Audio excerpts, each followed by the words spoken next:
Hey guys, how's it going? My name is Speedbreaker, and today I want to finally also talk about Battlefield 4. Now I know I'm not too early and Gamescom has been on since Wednesday, but I wasn't able to upload any videos this week because I had exams and yeah, I just didn't have time. However, I was watching the live stream all of the 3 days and I was writing down some notes and some of the small changes and tweaks that they've incorporated into Battlefield 4, and I really don't want to bore you guys with this video, so I'm not going to talk about the big changes like the Revolution and the dynamic waves and all that stuff, because I think everybody already knows about the dynamic weather and the 50 cal sniper rifle. So in this video I really want to concentrate on the small nitty-gritty little details and the things that probably at first are not going to be that big of a game changer, but when you play the game for like 600 hours, it's probably those things that you're going to notice the most, and those things that are probably going to be most annoying when they're implemented wrong.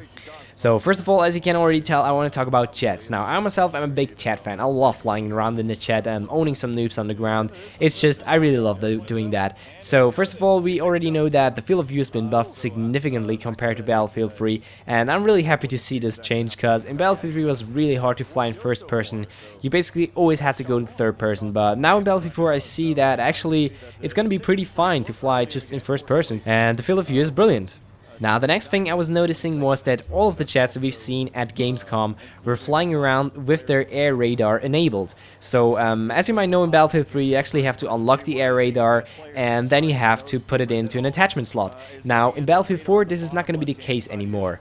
Either air radar is always from the beginning unlocked. However, I think it's going to be working like the below radar thingy in Battlefield 3. So you have to play with the chats, you have to gain experience, and with time you get the air radar unlocked, and it's just going to be there always when you're going to be flying. So you don't actually have to use an attachment slot, which is awesome.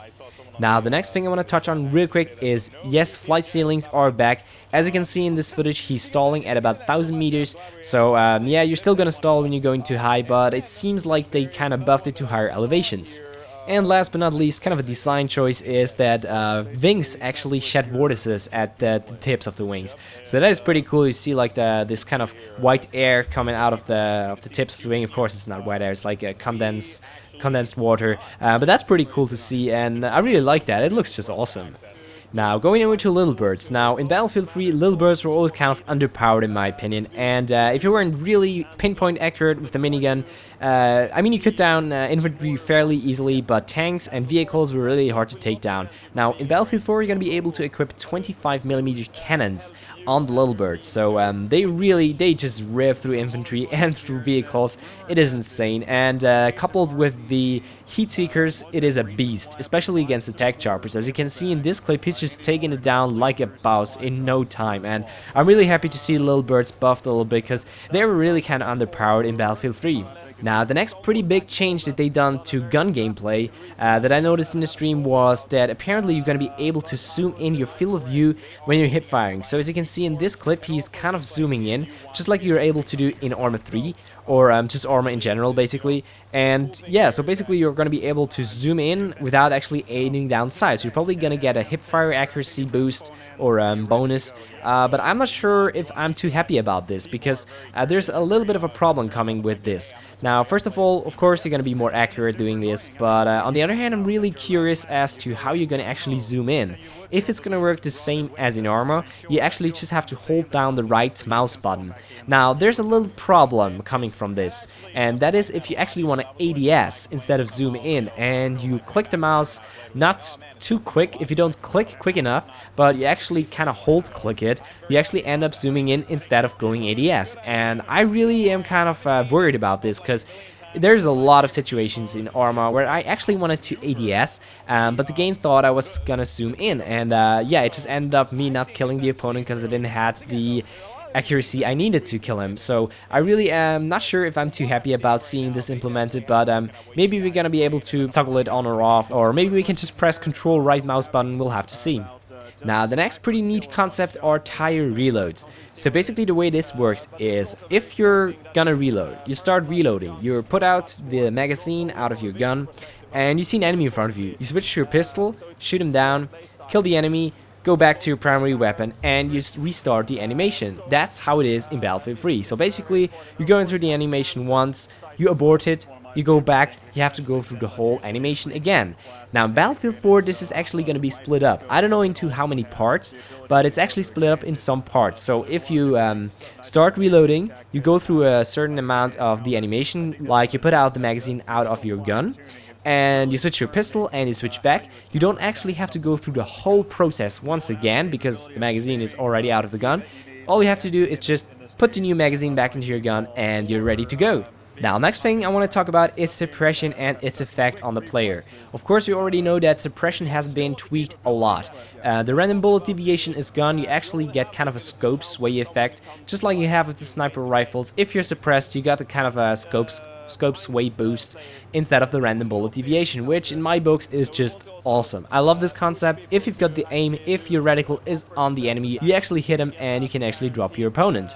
So I was really kind of curious as how far the suppression effect, the visual suppression effect that is gonna affect your gameplay in Battlefield 4. And as you can see from this clip here, the suppression effect is hardly even noticeable from the optical side.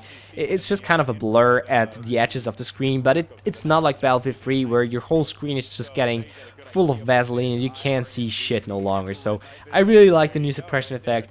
It's greatly appreciated that they changed it up and I'm really happy with what they've done. Now, the next thing I want to talk about are UAV jams. Now, as you can see from the footage here, you can see an enemy drone cycling around the checkpoint here. And what it does is it actually just distorts the minimap that you've got. As you can see, it's kind of this blurred, distorted minimap in the bottom left corner. It's cool, it's nice, it's not like a big game changer or anything, but now you've seen how it's gonna look. Now the next thing, of course, whilst we're on the warship on C point here, is the anti-air guns that are on this warship. And it's been stated at multiple times that you could actually use them as a player, but truth is you can't actually use them as a player nor as a commander. The way this is actually working is if you control the checkpoint next to it, it's going to be an automated AA system that shoots down any enemy aircraft in the area. Which, I mean, it's interesting. I'm really curious as to why they went down that route, why you couldn't just use it as a player. But I mean, of course, it's also cool that you don't actually have to be there and sit in the stationary AA gun, because it's always kind of annoying to get killed by a stationary guy. Now, of course, that brings up the question, if you actually get killed by the AA, whose kill is it going to count for? Is it going to be just bad luck, or how is it going to work? Now, regarding bad luck, by the way, some other things that they've included I'm really happy about. Of course, footage I can't show because it's not visible in the spectator mode is, first of all, they've changed the menu point suicide. So it's not suicide anymore, it's actually called respawning, which just is a good change up in my opinion, because suicide was kind of harsh in my opinion. Now the next thing is when you actually suicide in Battlefield 3, you get the suicide message. So you jump out of a helicopter, you forget to parachute, or it doesn't go up quick enough, you get a suicide message. I always felt this was a little bit out of place, and I'm really happy that they changed it. In Battlefield 4, it's just gonna be called Killed in Action. I'm really happy about that change, and it's not a game changer at all, but it's just kind of something that was always bugging me a little bit in Battlefield 3. Okay, next big thing up is the Sunglare. Of course, Battlefield 3, as you can see, the Sunglare is absolutely disgusting. You can't see anybody standing on the rocks at Caspian borders. It is just ridiculous how strong and overpowered it is. And I'm happy to report Sunglare in Battlefield 4 is going to be nerfed down a lot. I mean, from this footage you can see it is only kind of a horizontal effect, which really looks nice, by the way. And I'm really happy that it's not going to just shine over your whole screen when you look into the sun, because that was just not realistic and it didn't make any sense in Battlefield 3. And I'm really happy to say it's gone. Alright, let's go to the nitty-gritty little details. First up, the HUD is now scalable, so if you didn't like a cluttered HUD like in Battlefield 3, it's all gone now. You can actually zoom it out of the screen, not out of the screen, but kind of zoom it down so it's smaller and less noticeable and less up in your screen.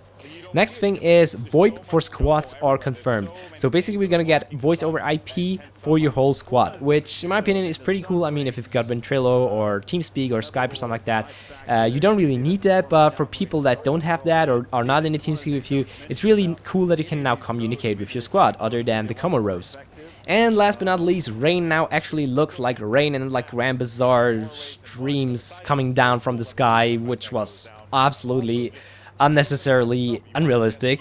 So yeah, rain now looks awesome, and I really love the effect that it has on the helmet of the soldiers and kind of the lights that come from around you that kind of get reflected in the drops there. It really looks neat.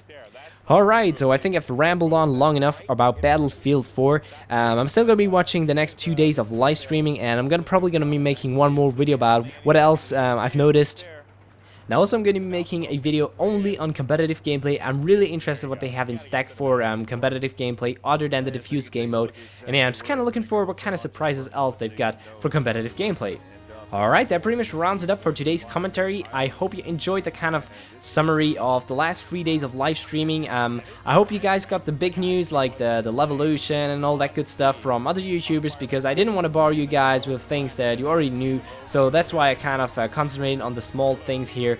But if you could leave me a rating, that would be really appreciated, since I had a lot of work gathering the clips and getting the informations together.